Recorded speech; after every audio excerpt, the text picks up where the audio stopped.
Hello friends, bras institute में आपका स्वागत है। चलिए आज की क्लास फ्रेंड्स शुरू करते हैं। हमने पिछली क्लास में फ्रेंड्स जो भारत में इम्पोर्टेंट हवाई अड्डे हैं उनकी ट्रैक बताई थी। आज हम फ्रेंड्स अपनी क्लास में नदियों के जो उद्गम स्थल हैं उनको याद करने की ट्रैक बताएंगे।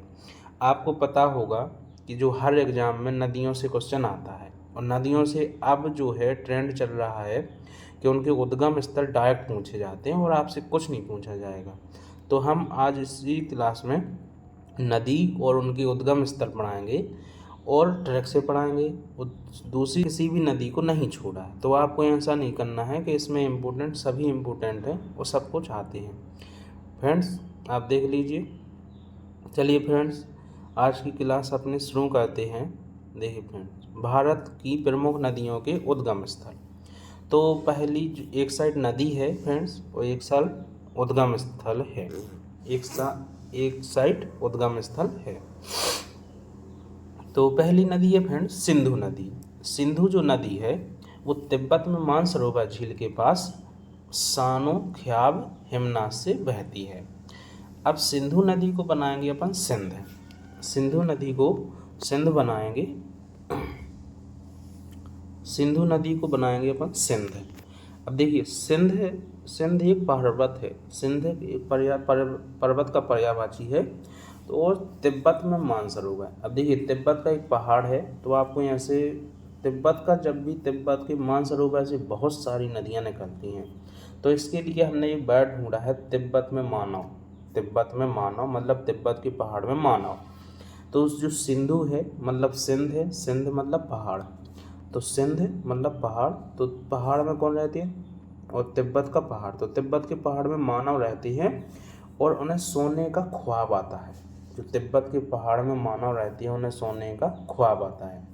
तो सिंधु नदी सिंध से मतलब सिंध से पहाड़ हो जाएगा और तिब्बत के पहाड़ में क्या रहती है मानव रहते हैं। मानव रहते हैं उनको सोने का ख्वाब आता है। तो सानो ख्याबाब हिमनाथ से तिब्बत में मानव रहते हैं मतलब तिब्बत में मानसरोवर झील के पास सानो ख्याबाब हिमनाथ से सिंधु नदी का उद्गम स्थल होता है। आपको फ्रेंड्स एक बात याद रखना है कि जो हम ट्रिक बता रहे हैं उसमें ऐसा नहीं कि आप पूरी रट लें। आपको केवल लॉजिक मिलेगा कि पकड़ना कैसे है। जैसे सिंधु आया बैड नदी एग्जाम में तो सिंधु से आपको तुरंत याद आएगा सिंध। अब सिंध जब याद आ जाएगा तो पहाड़ और पहाड़ से आप समझ जाएंगे तिब्बत के पहाड़ में मानव रहते थे और मानव को सोने का ख्वाब आता था। इस तरीके से अपन को ट्रैक को रिलेट करना है। दूसरी नदी है जो फ्रेंड्स झेलम नदी है। अब झेलम को याद रखना है झेलने से। जैसे आप कोई झेल रहे हैं, क्या किसको झेल रहे हैं। झेल रहे हैं आप किसको। बैरी नाग के पास शेषनाग झील से निकलती है। तो आप जो झेल रहे हैं देखिए बैरी को झेल रहे हैं। बैरी को झेल रहे हैं। बैरी मतलब होता है दुश्मन। तो झेल रहे हैं आप बैरी को। तो बैरी से आ जाएगा बैरी नाग के पास। वो कैसे दुश्मन को नाग जैसे दुश्मन को। भैया बहुत तेज दुश्मन है वो। ऐसा थोड़ी छोटा मोटा दुश्मन नहीं है। बहुत तेज दुश्मन है। नाग जैसा दुश्मन है। तो बैरी नाग बैरी है जो नाग जैसा उसको आप झेल रहे हैं। तो झेलने से झेलम नदी आ जाएगा। बैरी से बैरी नाग झील के पास। शेषनाग से शेषनाग। दूसरा है रावी। रावी नदी जो है कांगड़ा जिला हिमाचल प्रदेश के रोहतांग दर्रे से निकलती है। अब इसको याद रखने की ट्रिक है फ्रेंड। देखिए रावी को बनाएंगे अपन रब जो आप जानते हैं ईश्वर। रावी को बनाएंगे रब। वो जो रब है वो कैसा होता है कड़क होता है। कड़क क्यों होता है पता है।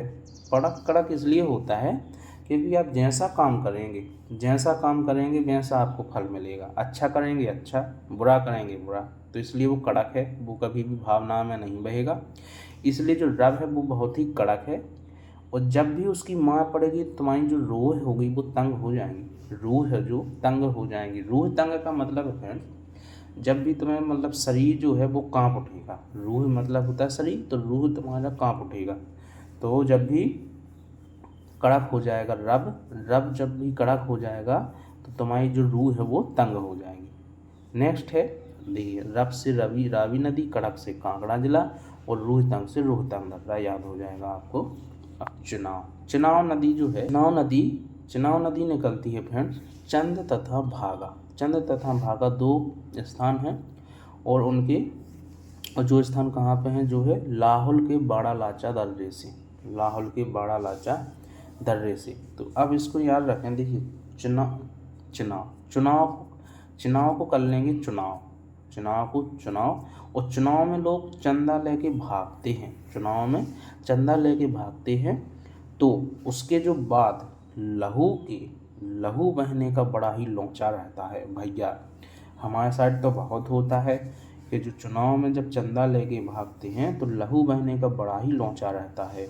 तो चुनाव से बना लेंगे चुनाव मतलब चंदा और चंद लेके भागने से चंद और भाग दो स्थान है और ये कहाँ पे है लाहौल के पास, लाहौल में बड़ा लाचा दर्रे से। तो लाहौल से लहू और बड़ा से बड़ा और लाचा से लोचा। तो चुनाव के समय चंदा लेके भागते हैं जिससे लहू बहने का बड़ा ही लोचा रहता है। तो इस तरीके से आप सेंटेंस बना लें। तो चुनाव जो नदी है चंद तथा भागा स्थान पर लाहौल के बड़ा लाचा से निकलती है। नेक्स्ट है फ्रेंड्स ब्यास नदी। अब देखिए फ्रेंड्स ब्यास जो नदी है वो है ब्यास नदी निकलती है हिमाचल प्रदेश के रोहतांग दर्रे के ब्यास कुंड से। तो आपको सबसे पहले याद रखना है कि जो ब्यास नदी है ब्यास कुंड से निकलती है, तो इसमें कोई टफ नहीं है। नेक्स्ट है जो ब्यास नदी है, देखिए व्यास मुनि को आप जानते ही हैं, वेद व्यास को, जिसने महाभारत की रचना की है। और जो वेद व्यास हैं वो किस पे हिम पे चल रहे हैं तो उसकी जो रूह है वो तंग हो गई। अब बर्फ़ पे चलना इतना कुछ आसान थोड़ी है, बर्फ़ पे चलना इतना आसान नहीं है ना। तो जो व्यास जी हैं वो रूह उनकी तंग हो गई, वो हिम पे चल रहे हैं तो उसकी रूह तंग हो गई, इसलिए जो ब्यास से आ जाएगा हिमाचल प्रदेश और रोहतांग दर्रा। सतलज नदी जो निकलती है तिब्बत में मानसरोवर झील के समीप स्थित राक्षस ताल से। तो सबसे पहले तो आपको यही याद आ जाएगा, तिब्बत का मानसरोवर जब भी आपको दिखे तो याद आ जाएगा तिब्बत में मानव रहते हैं। तो देखिए सतलज से आ जाएगा सताना। अब कौन सता रहा है? तिब्बत में मानव, तो सताया जा रहा है तिब्बत में जो मानव रहते हैं किसके द्वारा? राक्षस मतलब राक्षस के द्वारा सताया जा रहा है। तो सतलज मतलब सताया जा रहा है तिब्बत के मानव को राक्षस के द्वारा। तो राक्षस से आ जाएगा राक्षस ताल, तिब्बत में मानव से आ जाएगा तिब्बत में मानसरोवर झील और सताना से सतलज। तो सतलज नदी तिब्बत में मानसरोवर झील के समीप स्थित से निकलती है। देखिए फ्रेंड्स गंगा नदी निकलती है गंगोत्री के पास गौमुख हिमानी से। ये आपको ऐसे ही याद हो जाएगा। यमुना नदी निकलती है यमुनोत्री के पास से। चलिए फ्रेंड्स नेक्स्ट देख लेते हैं पहाड़ी से। चंबल को बनाएंगे अपन चप्पल, और चप्पल के बिना मध्य में जाना पाएंगे मतलब वहाँ जाना असंभव है। तो चप्पल के बिना मध्य में जा ना पाएंगे मतलब कोई व्यक्ति मना कर रहा है तो जा ना पाएंगे से आ जाएगा जानापा पहाड़ी, मध्य से मध्य प्रदेश। तो चंबल जो नदी है मध्य प्रदेश के जानापा पहाड़ी से निकलती है। नेक्स्ट है रामगंगा जो है हिमालय श्रेणी के दक्षिणी भाग से निकलती है, जहाँ पे एक नैनीताल स्थल है। नैनीताल इसमें फ्रेंड्स लिखा नहीं है, लेकिन एक जो नैनीताल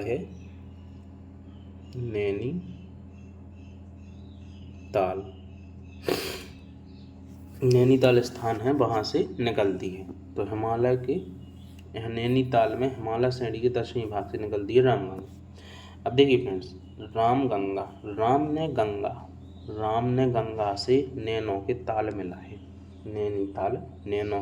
मिलाए, तो उस जो नदी निकली वहाँ से हो गई रामगंगा नदी।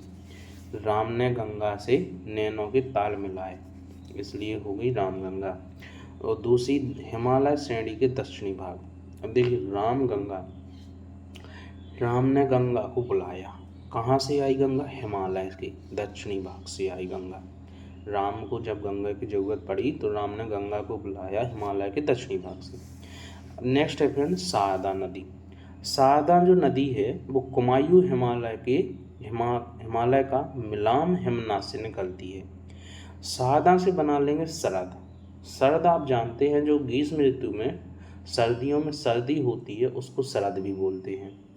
तो सादा जो नदी है, अब शरद, शरद कहाँ पे होगी सबसे ज़्यादा, बात है वो कहाँ होगी, जो कुम्हार हिम का आला बनाएंगे, मतलब हिम का घर बनाएंगे, उसमें बहुत ही सर्द होगी। तो सादा नदी कुमायूं हिमालय के मिलाम हिमनाथ से। दूसरा है फ्रेंड घाघरा नदी। घाघरा नदी निकलती है नेपाल के टकलाकोट से। अब आप ऐसे याद रखें, देखिए घाघरा जो नदी है वो निकलती है नेपाल के टकलाकोट से। तो घाघरा को, जो घाघरा होता है महिला लड़कियों वाला, तो वो लाए हैं हम घाघरा नाप के बनवाए हैं टकला, टकला के लिए। तकला, तकला मतलब तकला को अपन टकला पढ़ेंगे, जिसका मुंडन हो जाता है, उसके सिर पे बाल नहीं रहते हैं, उसको हम टकला भी बोलते हैं। तो घाघरा, घाघरा हम लाए हैं नाप के, नाप से नेपाल, नाप के लाए हैं टकला के लिए, टकला से आ जाए तकला को। नेक्स्ट है गंडक। गंडक नदी निकलती है नेपाल से। गंडक से आपका बना लेंगे हैं दंड बैठक।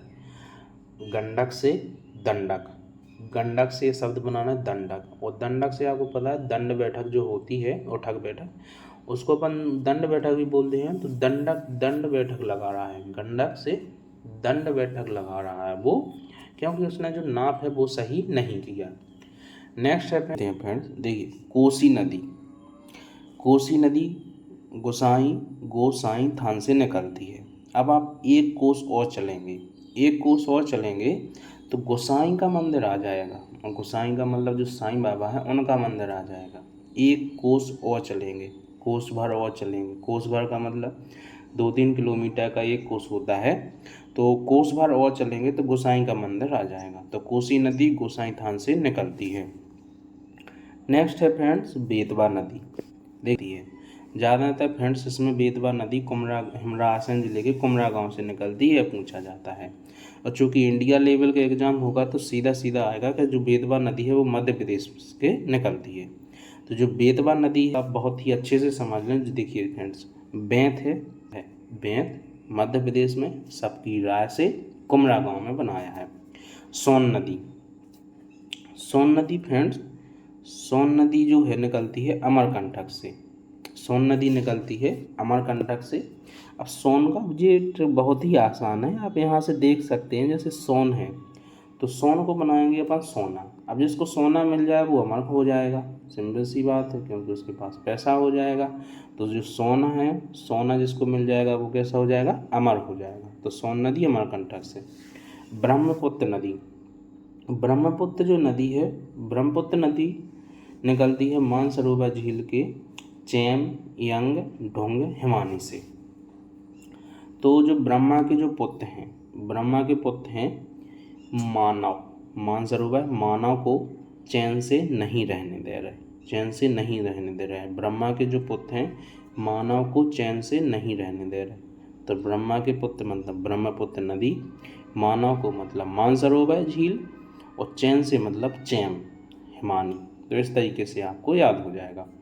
नर्मदा नदी निकलती है विंध्याचल पर्वत के अमरकंटक स्थान से। देखिए नर्मदा से मतलब हो जाएगा नरम, नर्मदा से बना लेना है नरम, नरम स्वभाव जिसका होता है, या स्वभाव नहीं करना है तो जो चीज़ बहुत ही सॉफ्ट होती है, मुलायम होती है, नरम, तो नर्मदा को कर लेंगे नरम। और विंध्याचल पर्वत के अमरकंटक से निकलती है। अब देखिए आप नरम चीज़ पर चलते रहेंगे, चलते रहेंगे, विंध्याचल मतलब चल, तो चलते रहेंगे चलते रहेंगे तो आप एक दिन अमर हो जाएंगे, आप एक दिन अमर हो जाएंगे, क्योंकि आपको कंठन रहने की तो आदत रहेगी नहीं, तो इसलिए आपको इतना आराम दिया जाएगा कि आप एक दिन अमर हो जाएंगे। तो नर्मदा से नरम, नरम पर चलते चलते वो क्या हो गया, अमर हो गया। तो विंध्याचल पर्वत में के अमरकंटक स्थान से। ताप्ती जो, चलिए फ्रेंड्स आज की क्लास यहीं समाप्त होती है। यदि आपको हमारी जो ट्रैक है वो पसंद आई हो तो क्लास को आप लाइक करें एंड हमारे चैनल को सब्सक्राइब करें। फ्रेंड्स हमारे चैनल पे ट्रिक से जीके पढ़ाई जाती है और ट्रिक से वोकैब भी याद कराई जा रही है। दोनों की सीरीज लगातार चल रही है, तो आप प्ले लिस्ट में जाके इंग्लिश की जो वोकैब है वो आप ट्रिक से देख सकते हैं। बहुत ही आसानी तरीके से हमने पढ़ाया है। चलिए फ्रेंड्स, मिलते हैं नेक्स्ट क्लास में। धन्यवाद।